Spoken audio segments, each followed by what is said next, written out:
আমরা যখন ঘোড়া পালি, ঘোড়ার পায়ের নিচে এক টুকরা লোহা লাগানো হয়।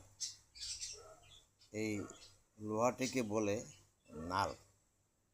এই নাল যখন লাগানো হয়, ঘোড়া স্বাচ্ছন্দ্যে দৌড়াদৌড়ি করে চলতে পারে। আর যখন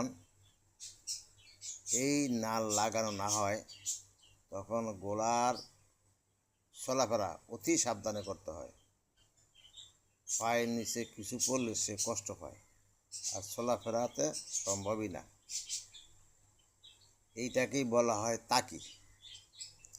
ঠিক মুমিন যখন দুনিয়ায় জীবনযাপন করবে, তখন ওই নালবিহীন ঘোড়ার মতোই সাবধানী হতে হবে।